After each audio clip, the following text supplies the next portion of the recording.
Tingin niya, ang tao ay madadala kaya sa presensya ng Lord. Di ba? Hindi, mali. Imbis na ang tao ay makapag-worship sa Lord, ay nadidistract. Kasi, sabihin natin, kumbaga, ang galing natin tumugtog, pero hindi tayo nagkakaisa. Yung isa, kiyop D, yung isa, kiyop C. Di ka, ang hirap. Di ba? Di ba po? Sorry. Ang tanggihan yun. So, ang nating goal ngayon dito ay dapat magkaroon tayo dapat ng unity. Ano?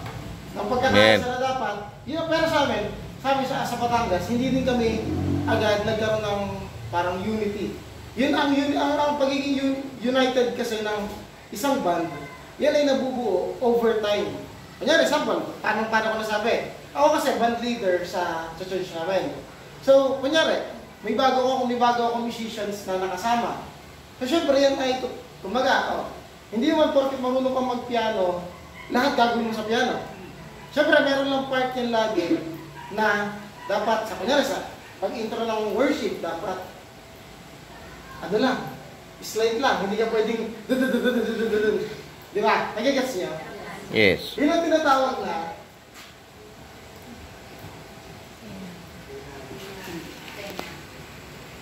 dynamics. Di ba? Sabi nga ni Miss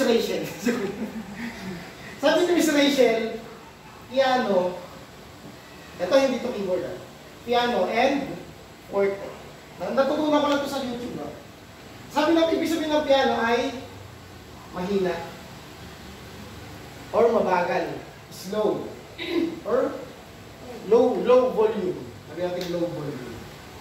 Yung anak ko kasi lagi na rin nag-aantay ng Miss Rachel. Pero tama naman ito, ang forte ay high. Ngayon, bakit napakahalaga ng dynamic sa tugtugan? Kasi sa dynamics, dito natin mabubuo yung tamang unity natin. Dapat sa tugtugan, di ba, ang tao pag nabubuhay, di ba yung merong, sa ospital merong Ngayon, pag yan ay nag-flatline, ibig sabihin, patay. Tama. Sa music, ganoon din. Kapag ang tugtugan natin ay, sample, ganito, normal pala pag tayo yung mga baguhan pa lang na tumutugtog. Madalas, ang nagiging perception natin, gagayahin namin yung original. Gagayahin namin doon ng MP3. Ang kaso lang, minsan, pag-gaya natin ng pag-gaya, nangyayari, nagiging straight yung linya natin. Kasi minsan, isa nag-aral, yung isa hindi. Nagigets niyo?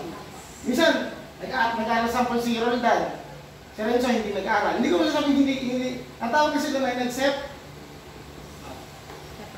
sepra.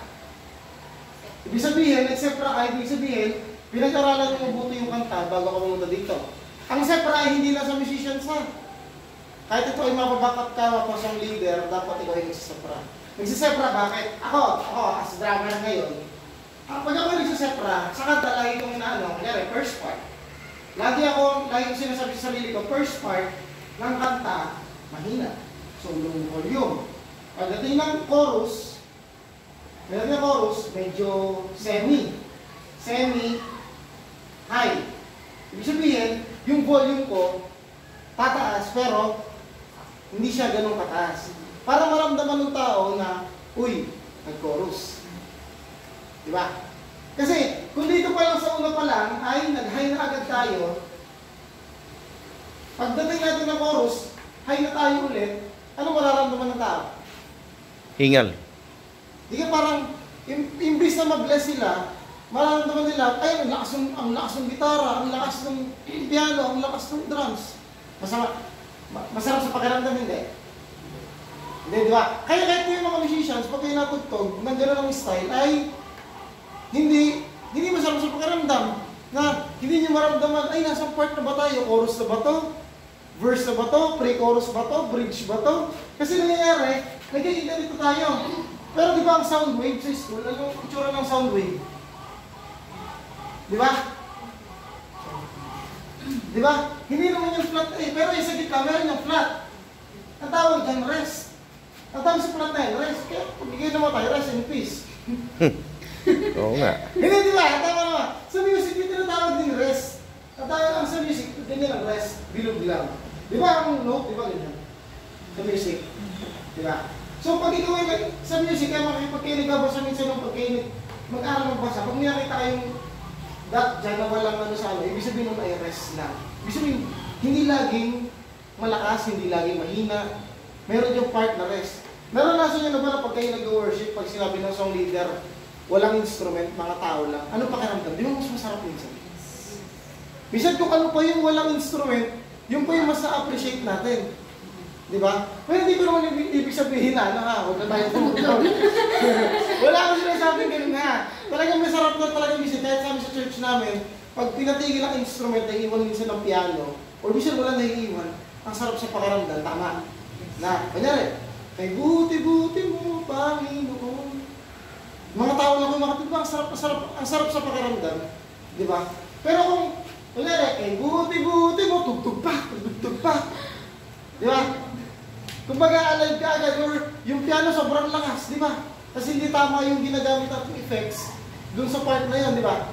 Kung hindi tama yung ating ginagamit at tunog, is, nagkakaroon isa na, parang nadidistract yung mga tao, sabi niyo, mo nakaka-distract. Kung kayo man bago, kasi ako as musicians, lagi kong pinapwesto yung sarili ko, paano pag ako yung nakaupo doon? Hindi yung hindi yung, ay, nandito ako, kahit anong gawin ko dito, okay lang, di ba? Kahit magsisigaw ako dito, hindi. Dapat lagi natin isipin, paano pag ikaw yung nakaupo sa dulo? Paano pag ikaw yung nakaupo sa harap? Anong pakiramdam na nakaupo doon? Nabe-bless ba? Natutuwa ba? Naiiyamot ba? Di ba? Di ba? Kasi, kasi itong dynamics kasi, kaya ko ito tinuturo kasi, pwede ko kayong turuan dito ng turo ko kayo ng chords, turo ko kayo pumalo, turo ko kayong hindi ako nakanta po ha. Hindi ako kumakanta. Pero, kung kahit man matuto ka ng matuto dyan lahat, kung hindi ka marunong mag-dynamics, wala. Bakit ko tinuturo yung dynamics? Dynamics kasi, as a band, dapat nagkakasumo kayo dito. Hindi, ganito ha. Pag nag-line up, huwag kayong magbe-base sa original. Tama mag-base kayo ng chord sa original. Pero pwede hindi din. Kasi bakit? Kasi ang level of skills natin ay level 1, level 2, level 3, level 4. Maaaring yung iba sa atin nagsisimula. Yung iba, marunong na talaga. So, hindi natin, level 1 pa lang yung isa, nag-aaral pa lang, tugtugin mo nga ito. Di ba? So, yung ating dito sa ating sa church, hindi natin, kunyari, sa original, ganito yung ginawa nila doon, gawin din natin. Paano pag hindi kaya ng drummer? Hindi kaya ng pianista? Kailangan yung dynamics, pag-uusapan yan. Sa part na to, hindi ko kaya po yung ganito. So, dapat, tayo din, as musicians, as singers, dapat marunong din tayo mag-take ng good criticism. Ang tawag doon ay good criticism and bad criticism. Dapat marunong tayo mag-take ng ganun. Na dapat, hindi po kaya ng Kuya Renzo sa ganitong part. O sige, adjust natin, ganito gawin natin dyan. Ganun yan kasi, kapag kayo ay pinari, yung isa, ganito gusto ko. Paano pag hindi mo kaya ng isa? Nasaan yung unity doon? Kapag pinilit natin yung hindi na kaya ng iba, imbisa, dapat makuha natin yan. Imbisa yung pagdating ng linggo, ay maayos, nagkakagulo tayo. Kasi nga, hindi na pag-usapan yung dynamics. Kasi kami mag-asawa. Nagla-line up kami. Kasi sa Batangas, ako yung band leader, siya naman yung song leader sa song leader. So pag siya nagla-line up, ginagawa namin, yung kanta kaya na ito, bagay ka sa ganitong kanta. Madari, sample na lang. Sample,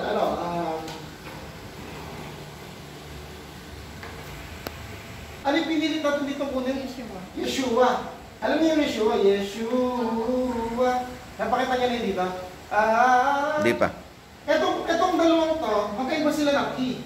Nung kinuha namin, ito ay E, ito ay G. G to, di ba? Ngayon, nung Sabado, nag-practice kami. Hindi kami magkasundo. Kasi kung dito, biglang nag-G dito, biglang nag-iiba yung dynamics. So kami, nag-usap kami nung pinagta namin yung kanta. Kasi, pag hindi kayo magkasundo kanyari, nag-line up kayo ng dalawang kanta, hindi kayo nagkasundo, nung nagpa-practice, hindi pala magkasundo yung dalawang kantang yun, kailangan na-adjust natin. Kasi, kapag hindi nagkatugma yung dynamics, sa sample, itong The Blessing, Amen, mataas. Tapos Yeshua, mataas din, pero magkaiba ng key. So, mag-change key pa. So, may tinatawag kasi key register. Key register, madali lang naman, ito lang itawag sa key register.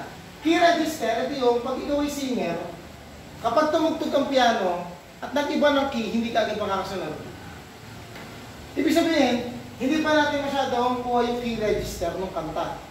Ibig sabihin, pag narating mo yung chord na yun, parang minsan tayo ay weakness natin ng mga tao yun, na kapag, kunyari, key of C, key of E, naging key of G, yung ating boses minsan ay hindi magtugma. Pero pag dito ka nanggaling, tugma. Pero pag nanggaling ka dito, hindi magtugma. Kasi, yun yung kailangan natin ayusin. Mga ganong factor. Kaya kailangan, ginawa namin, sinunod natin doon? Shikay na, nag-shikay na glory kami. Sino may alam na shikay na glory? Release the fullness. Ay, hindi nyo alam. So, nag-shikay na glory kami. Kasi, yun yung magtutugma ng dynamics sa banda namin. Nagigets nyo? Hindi ko sinabi pag-aralan nyo to ha. Ang inaano ko lang, pinupoint ko lang. Sa dynamics, pag hindi kayo magkasundo, pwede yung pag-usapan. Basta pag-uusapan nyo. Huwag nyo dapat ibibilit na, uy, dapat ganito. Hindi dapat gano'n. Dapat as a team. Kasi kaya natin, ang tawag sa atin, diba? Ang tawag sa atin, worship team. Diba? Yes. Kaya natin ng worship team kasi dapat pag may hindi kaya ang isa, mag-i-stand sa isang yon. Pero syempre, dapat yung isang yon, example, si Kuya Ron Mark, hindi niya pa kaya ngayon. Dapat i-challenge mo din yung sarili mo na, dapat pag sinalay na ito ulit sa susunod, dapat kaya ko na ito. Diba? Pero huwag tayo madadaw na, ay, hindi ko pa kaya ngayon. Hindi ako tutugtog. Hindi kasi, pwede nyo naman pag-usapan, o sige kuya, sa ganitong part, ganito lang gawin mo. Para magkasundo tayo lahat. Hindi ipipilitan tayo. Yung, in Jesus' name. In Jesus' name. Oh. Ano, diba? Saan po yung kanta yung God is fighting for? Ano ba?